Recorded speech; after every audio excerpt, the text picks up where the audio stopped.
Hi guys, akkam jirtu hordoftoonni fi firoottan maatii Wellness IT baga nagaan deebitanii gara channel kootti dhuftanii isin jedha. Guyyaa kana oduu gammachiisaa baay'ee tokko isinitti toluun isiniif qabadheetii dhufe. Wanti narra isiniif qabadheetii dhufes immoo hedduun keenya yeroo dheeraadhaaf wanta kana eegaatii kan turredha jechuudha. Innis immoo akkuma beektanii afaanota garaagaraa addunyaarra jiranii gara afaan keenya afaan Oromootti jijjiiruu karaa itti dandeenyu siistamni haaraaf bareedaa ta'e nuuf dhufeetii jira jechuudha. Egaan kun step 1 dhachaadha. Kana jechuun fakkeenyaaf kanaan dura yaadatti yoo ta'e Google Translate application kan jedhamu ni jira. Afaanota 110 olii jijjiiruutii danda'a jechuudha. Fakkeenyaaf Chaayiniffarraa gara Ingiliffaatti, Ingiliffarraa gara Amaariffaatti yookiin immoo kan afaan Arabaa ture gara afaan Amaarikiitti jijjiiruu ni danda'a ture. Egaan yeroo sana keessa afaan Oromoo dhabuun keenya baay'ee tokko nu aarsaatii ture jira jechuudha. Kanaaf guyyaa kana wanti isinitti agarsiisu afaanota barbaadan kamiiniyyuu gara afaan keenya afaan Oromootti kan ittiin jijjiiruutii dandeessan aappii ajaa'iba ta'e aappii haaraan isin wal barsiisa jechuudha. Kanaaf hanga xumuraatiin waliin ta'uun daawwadhaa.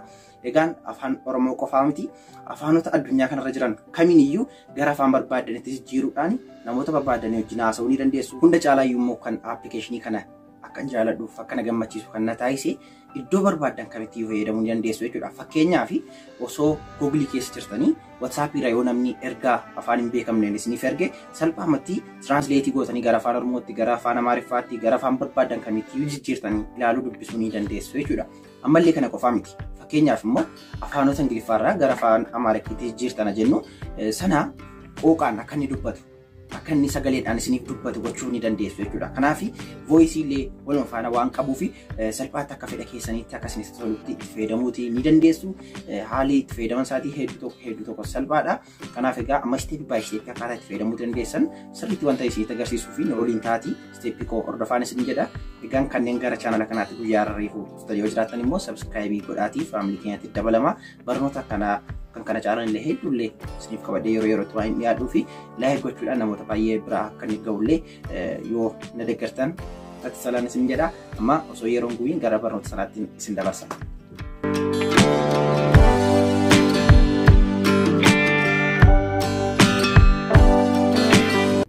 Okay guys, application ichis kuno isa gartan isa kana dhachuudha. Link isaa description box jala isiniif kaa'ee waan jiruuf salphaatti gadi buufatanii itti fayyadamuutii ni dandeessu. Fakkeenyaaf application yan barsiisu kamiiniyyuu argachuu fi kuno barreeffama viidiyoo sanarra ni tuqxu jechuudha. Yeroo kamittiyyuu barreeffama viidiyoo amma ilaalaa jirtan yeroo tuqxan kuno aappii as tuqaa buufadhaa kan jedhu ni jira linkiin kuni.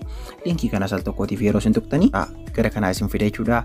Bakka kanarraati gaa salphaatti haala kanaatiin gadi bu'uudhaani kuno marraa dhuftanii argachuutii ni dandeessu jechuudha. Mallattoo daawunloodiin iddoo kanarra ni jira waan ta'eef kana al tokkootiif ni ta'u. Salphaatti yeroo isin mallattoo daawunloodii tuqxan kunoo akkuma agartan daawunloodii isiniif ta'uutii ni eegala jechuudha. Bilbila keessanitti gadi kana gaa instaalii godhachuutii ni dandeessu. Play Store irrallee waan isin geessuu fi salphaatti achiin gadi buufachuutii ni dandeessu. Amma bakka buufadhee waan jiruu fi kaawunsiliin godha. Egaan jalqaba gaafa keessa seentanii wanti isin gootan kunoo gubbaa kanarraati diimaa isinitti ibsaa jira waan ta'eef kana oonii godhachuutii qabdu jechuudha. Kanas immoo akkamitti oonii godha kan jedhuu fi al tokkootii fi bakkuma kanarra ni tuqxu. Achi booda kunoo akkuma agartan appilikeeshinicha barbaadachuun kunoo kana oonii godhachuu qofaadha jechaadha. Gara boodaatti deebitu. Achi booda yeroo isin gara boodaatti deebitanii akka kanatti oonii isiniif ta'eeti jira jechuudha. Amma kanaaf egaa yeroo kamittiyyuu kana al takkaatti yoonni akkana ofii ta'ee jiraate yeroo isin tuqxan oonii ta'eeti jira jechuudha. Amma gara barbaadan kamiiniyyuu deemtanii afaanota barbaadan kamiiniyyuu jijjiiruutii ni dandeessu jechuudha. Isa dura garuu keessoo isaanii isinitti agarsiisa jechuudha. Jalqaba irratti kun akkuma agartanii Hindii irra jira, bakka kanarraa immoo Ingiliffarra jira. Kanaaf maal gochuutii qabna? Bakka kanarraa afaan irraatii gara kan birootti jijjiiruutii barbaanne ni filanna jechuudha. Fakkeenyaaf iddoo kanarraatii Ingiliffaa irra kaachuu waan barbaadee fi kan Hindii jedhee jiru kana Ingiliffarra nan kaa'adha jechuudha. Hindii kan jedhu kanarra tuquudhaan kun akkuma agartanii yoo barbaade afaan Amaarikaa yoo barbaade Amaariffaa yoo barbaade Arabiffaa waan barbaade irra kaa'achuutii ni danda'a. Kanaaf as keessaatii Ingiliffarra deemeen kunoo irra nan kaa'a jechuudha. Afaan Ingilish jedheera.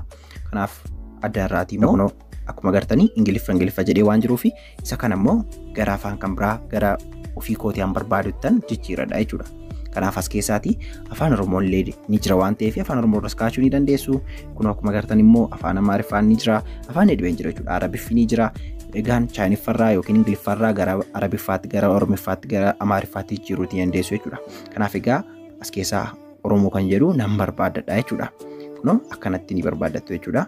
Kunoo Oromoo kan jedhu iddoo kanarra jira. Yoo barbaadanis immoo addana keessaati sarchii godhachuu ni dandeessu jechuudha. Yoo ganaa barbaaduun isin rakkise Oromoo jettanii isinii fida jechuudha. Waaw baay'ee namatti tola. Kanaaf egaa al tokkootiif kana nan tuqa.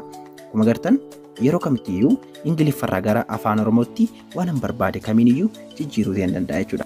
Akka xumurreenis egaa amma teestii goonachaadha hin hojjetamoo hojjetu kan jedhu jechuudha. Dursa garuu wanti isinitti mutii barbaadu waa tokkotu jira. Akkuma afaan kan biroo exactly osoo hin dogoggoriin isiniif jijjiira jechuu hin danda'u. Karaa kana amantaa irraatiin qabu. Sababni isaa maaliifdha? Afaan Oromoo reefuutii gara dijitaalaatti dhufaatii jira jechaadha. Gara daataabeezii Google irraa.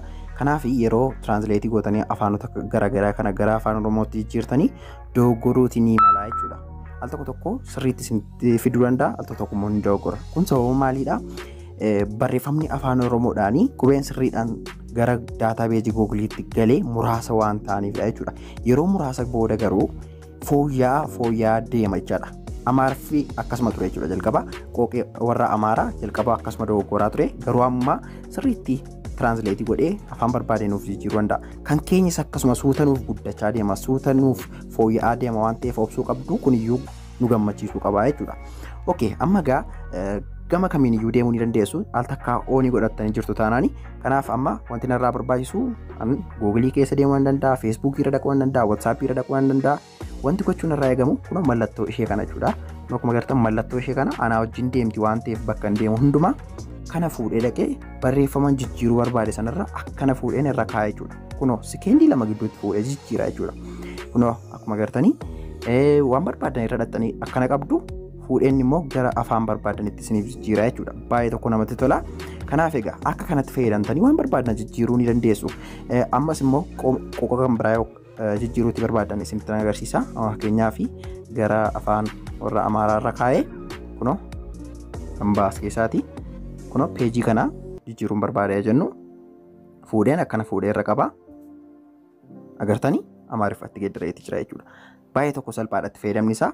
Inni kan biraan immoo appilikeeshinii kana keessaa osoo hin bahin jechuudha. Salphaatti siistama nu fayyadu tokkotu jira jechuudha. Innis immoo akkuma agartan mallattoo ishee kana ni tuqxu jechuudha. Kana yeroo tuqxanitti gara kanaa isin dabarsa. Iddoo kanarratti kaameraan ni jira, conversation ni jira jechuudha. Nama wajjin haasaa gochuudhaaf.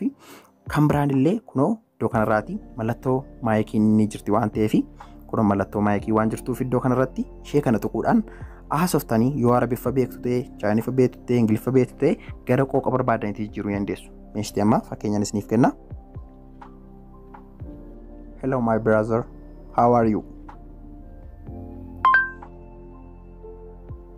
Akkuma agartaniif jijjiireetii jira jechuudha. Baay'ee tokko salphaadha. Kanaaf egaa isa Ingiliffarra jiru Amaariffatti, isa Arabiffarra jiru gara qooqa barbaadaniitti gara afaan Oromootti akkanatti jijjiiruu ni dandeessu.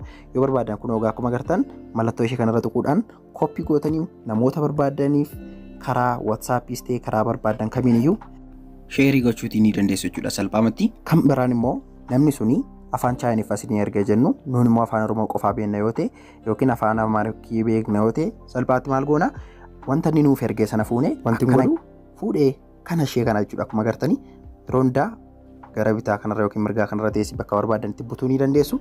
Kana fuutaniitu irra qabdu jechuudha. Kun waan jijjiiruu barbaadaniirra.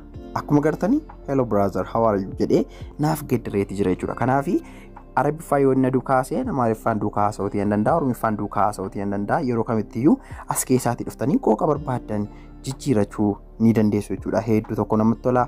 Oromii keettanii sarchi gootanii argachuu ni dandeessu jechuudha as keessaatti. Baay'ee tokko namatti tola. Inni kan biraan immoo suuraadha jechuudha. Suuraadhaanii kun akkuma agartan iddoo kanarratti suuraa kaameraa jedhee jira waan ta'eef kana tuqxaniitu wanta suuraa kaasuu barbaadanii yoon barbaade gaalarii keessaa filachuu ni danda'a jechuudha. Bakka kanarra tuquudhaani yoon barbaade immoo daayirektii addanumarraa suuraan barbaade akkanatti fuudhee nan kaasa sekeendii 3 guutiin fuudhee akka kanatti naaf geeddara jechuudha. Kun amma sartifikeetii wayitii akkanatti naaf jijjiireeti jira.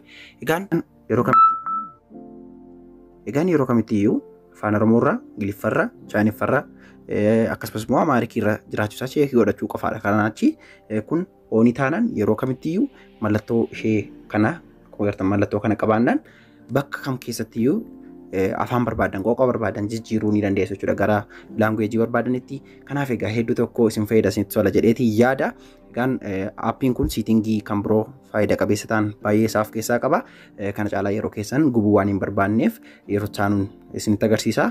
Gariin immoo baay'een keessan itti fayyadama isaanii beektu waan ta'eef keessa seentanii itti fayyadamuudhaan ilaaluu ni dandeessuun isin jedha. Yeroo isaan maal akka isiniif qabadhee dhufu barbaadu maaltu isin rakkisaa jira?